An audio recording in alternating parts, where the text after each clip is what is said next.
नमस्कार दोस्तों, आप लोगों का स्वागत है आपके अपने YouTube चैनल सफर तक पे। दोस्तों, आज हम बात करने वाले हैं कि जो रनिंग स्टाफ है उनके ड्यूटी आवर्स से रिलेटेड एक इम्पोर्टेंट अपडेट आया है दोस्तों। तो देखेंगे कि ये क्या अपडेट है। साथ में इसमें ये भी बताया गया कि स्टेशन मास्टर का इसमें क्या रोल होने वाला है, तो उनका भी ड्यूटी हम लोग समझने की कोशिश करेंगे। तो दोस्तों, वीडियो को लास्ट तक जरूर देखें, जिससे कि आपको ये क्लियर हो जाएगी कि क्या है ये अपडेट। और अगर आप इस चैनल पे पहली बार विजिट कर रहे हैं तो चैनल को लाइक सब्सक्राइब और शेयर जरूर कर दें, जिससे कि रेलवे से रिगार्डिंग अगर कोई इंपॉर्टेंट अपडेट आता है तो आप लोगों तक पहले पहले पहुंच सके। दोस्तों, चलिए स्टार्ट करते हैं आज का वीडियो। तो आप लोग देख सकते हैं कि rule regarding the duty hours of the running staff. दोस्तों, रनिंग स्टाफ में आपको बता दें कि जो लोको पायलट होते हैं, एएलपी होते हैं और जो गार्ड होते हैं, ये तीनों लोग रनिंग स्टाफ के अंदर आते हैं। तो इन्हीं के ड्यूटी आवर्स को लेकर के कुछ चेंजेस किया गया है, तो उसी के रिगार्डिंग ये अपडेट है दोस्तों। तो ये जो है कंप्लीट नोटिस है दोस्तों, देख सकते हैं ये रेलवे बोर्ड की तरफ से नोटिस जारी किया गया है। तो इसको हम लोग सिंपल शब्दों में समझने की कोशिश करेंगे। तो चलिए देखते हैं क्या है। तो इसमें जो है देखिए, रनिंग स्टाफ के कार्य घंटे के नियम के बारे में दिया गया है। इसमें जारी करने का जो है डेट है, ये 25 अप्रैल को ये नोटिस आया हुआ था। और इसमें जो है ड्यूटी आवर्स और जो कॉल रिसीविंग का जो समय है, इससे संबंधित ये इंस्ट्रक्शन दिया गया है। तो कार्य घंटे की हम लोग सबसे पहले बात करते हैं दोस्तों। तो रनिंग ड्यूटी जो है उस वो 9 घंटे से अधिक नहीं होनी चाहिए। तो जो रनिंग स्टाफ है उनकी ड्यूटी जो है 9 आवर से ज्यादा नहीं होनी चाहिए दोस्तों। सबसे पहला कंडीशन ये बताया गया है। अगर अगर 9 घंटे से ज्यादा ड्यूटी करानी हो तो रेलवे को कम से कम 2 घंटे पहले सूचना देनी होगी। अगर 9 घंटे से ज्यादा किसी दिन काम करवाना हो तो दोस्तों आपको क्या करना होगा कि 2 घंटे पहले किसी ऑथराइज पर्सन द्वारा उनको लोको पायलट को इन्फॉर्मेशन देनी पड़ेगी। मतलब 7वें घंटे में, उनकी ड्यूटी के 7वें आवर्स में ये जो है इन्फॉर्मेशन देनी मस्ट है दोस्तों। ठीक है। फिर हम लोग बात करते हैं कि अगर ड्यूटी बढ़ाने के बाद भी कुल कार्य समय साइन ऑन से साइन ऑफ तक 11 घंटे से अधिक नहीं होनी चाहिए। दोस्तों, एक चीज बता दें कि जो रनिंग स्टाफ है उनका जो ड्यूटी आवर्स स्टार्ट होता है जब वो साइन ऑन करते हैं, तब से लेकर के साइन ऑफ तक का जो समय होता है, ये टोटल जो है वो ड्यूटी काउंट की जाती है। तो वो जो है समय बताया जाता है कि ड्यूटी आवर्स अगर आप बढ़ाते हैं भी हैं, फिर भी 11 घंटे से अधिक ये समय नहीं होनी चाहिए। अब हम लोग बात करेंगे कि ये सूचना कैसे दिया जाएगा लोको पायलट को कि आज जो है आपको एक्स्ट्रा ड्यूटी करना पड़ेगा। तो ये जो है लॉबी अधिकारी के द्वारा दिया जाएगा। लॉबी कहाँ होता है? जहाँ पे क्रू बुकिंग होती है, तो वहीं पे होती है क्रू बुकिंग लॉबी, जहाँ पे चालक जो है रिपोर्ट करते हैं, लोको पायलट दल जो है रिपोर्ट जहाँ करते हैं, वहां पे इनको इन्फॉर्मेशन दी जाएगी। या फिर इनको रूट में जहाँ पे जिस स्टेशन पे है वहाँ के स्टेशन मास्टर के द्वारा ये इन्फॉर्मेशन दी जा सकती है कि आपको जो है आज एक्स्ट्रा ड्यूटी करना पड़ेगा। तो स्टेशन मास्टर का क्या इसमें ड्यूटी होगा दोस्तों, इसको हम लोग समझ लेते हैं। तो सबसे पहले उनको जो है कंट्रोल के थ्रू ये सूचना आएगी कि आपको जो है ये लोको पायलट को मेमो दे देना है कि आपका ड्यूटी जो है एक्सटेंड किया जाएगा। तो ये एक मेमो लिखेंगे। अब आपको एक मेमो लिखना है दोस्तों।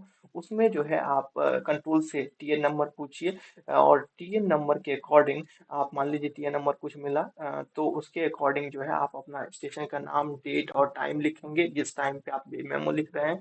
टाइम लिखना दोस्तों काफी मैंडेटरी है, क्योंकि बाद में हो सकता है कि इसके लिए इशू आए कि आपने जो है देरी से मेमो दिया। तो इसके लिए टाइम मेंशन करना आपको जो है कंपलसरी है दोस्तों। उसके बाद आप लिखोगे कि जैसे to the loco pilot of जो है कंसर्न, जिस जिस भी लोको पायलट को देना है। और to the loco pilot of, मान लीजिए कि एमएलएस अगर ट्रेन का नाम है, तो ये लिखोगे, ट्रेन का नाम लिखोगे। फिर आपको लिखना होगा कि as per the control instruction you have to you have to permitted to work beyond the 9 hours work limit. इस तरीके से लिखोगे, स्टेशन का स्टैम्प रहेगा और साइन रहेगा, और ये जो है आप अपना पॉइंट्समैन के थ्रू जो है आप लोको पायलट तक पहुंचवा दोगे। तो इस तरीके से उनको एक इन्फॉर्मेशन चली जाएगी, और जो है वो ऑथराइज हो जाएंगे कि 9 घंटे से ज्यादा उनको ड्यूटी करना पड़ेगा, और अप टू 11 आवर्स तक ड्यूटी करना पड़ सकता है दोस्तों। ठीक है। और इसमें कहा जा रहा है कि चालक दल को नेक्स्ट पॉइंट जो है वो 7वें घंटे पे सूचना मांगने के लिए नहीं रुकना चाहिए।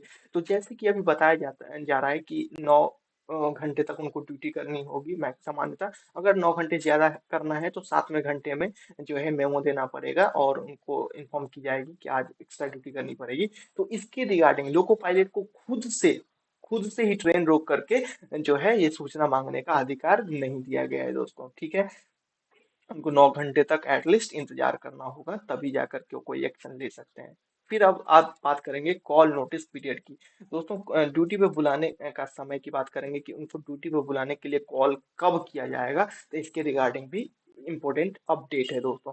तो ड्यूटी के लिए बुलाने का समय भी आराम अवधि का हिस्सा माना जाएगा, ठीक है दोस्तों। तो इसका कहने का मतलब ये है कि जैसे कि मान लीजिए कि आपका ड्यूटी साइन ऑन अगर आपने 18 आवर्स में किया, तो अगर आपको 2 घंटा पहले 16 आवर्स को कॉल किया जाता है ड्यूटी के लिए, तो ये जो है 18 आवर्स तक का पीरियड जो है ये रेस्ट अवधि में ही काउंट किया जाएगा। ऐसा नहीं होगा कि 16 आवर्स से ही आपकी ड्यूटी स्टार्ट हो जाएगी, ये चीजें नहीं होगी। दूसरा है कि चालक दल को निम्नलिखित समय पर कॉल स्वीकार करनी होगी। पहला पॉइंट है कि 14वें घंटे में, जब मान लीजिए 16 घंटे का हेडक्वार्टर विश्राम होता है आपका, तो उस समय 14th आवर्स में आपको कॉल रिसीव करना होगा। मान लीजिए 16 घंटे का हेडक्वार्टर विश्राम जो रेस्ट होता है वो होता है 16 घंटे का, तो आपको 14वें घंटे में कॉल जो है वो रिसीव करना मैंडेटरी है दोस्तों, ठीक है। दूसरा जो है, जब आप 30 घंटे का पीरियोडिक रेस्ट लेते हैं, तो उसमें जो है 28वें घंटे में आपको कॉल रिसीव करनी पड़ेगी। अगर आप 22 घंटे का पीरियोडिक रेस्ट ले रहे हैं, तो 20वें घंटे में आपको कॉल रिसीव करना अनिवार्य है दोस्तों। और जब आप हेडक्वार्टर से बाहर आप को 8 घंटे का रेस्ट मिलता है, तो उस समय आपको 7वें घंटे में 7th आवर्स में आपको कॉल रिसीव करनी मैंडेटरी हो जाएगी। तो ये चेंजेस था दोस्तों, आशा करते हैं ये आप लोगों को समझ में आ गई होगी। इसके लिए जो है बताया जा रहा है कि इन नियमों को सख्ती से पालन करना अनिवार्य है। ये लोको पायलट को भी और जो उनके कंट्रोलिंग ऑफिसर हैं उनको भी ये चीजें पालन करना सख्ती से पालन करना होगा। अगर कोई इसका उल्लंघन करता है तो उसे गंभीरता से लिया जाएगा। सभी सीएलआई को अपने अपने चालक दल को इन नियमों के बारे में सही तरीके से हम समझाएं और उनकी स्वीकृति रहे। तो इसमें कहा जा रहा है कि जो चीफ लोको इंस्पेक्टर होते हैं उनके अंदर दोस्तों कुछ लोको पायलट होते हैं, कुछ एएलपी होते हैं। तो ये सब जो है उनको बताया जा रहा है कि वो अपने चालक दल को इसके बारे में समझाएं और उनका एक्नॉलेजमेंट जरूर ले लें, जिससे कि वो बाद में ऐसा ना बोलें कि हमें पता नहीं था, ठीक है। सभी सीसीसी जो एक लॉबी होता है जहाँ पे रनिंग स्टाफ की बुकिंग होती है, तो वहाँ पे एक सीसीसी होते हैं, तो उनको जो है एक नोटिस जारी करनी होगी और सभी रनिंग स्टाफ को इसकी सूचना देनी होगी।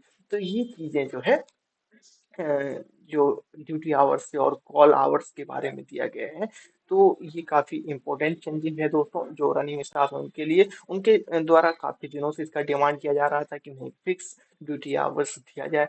तो आशा करते हैं वीडियो आप लोगों को अच्छी लगी होगी, तो ज्यादा से ज्यादा लाइक सब्सक्राइब और शेयर करें दोस्तों। फिर मिलेंगे नेक्स्ट वीडियो में, तब तक के लिए जय हिंद।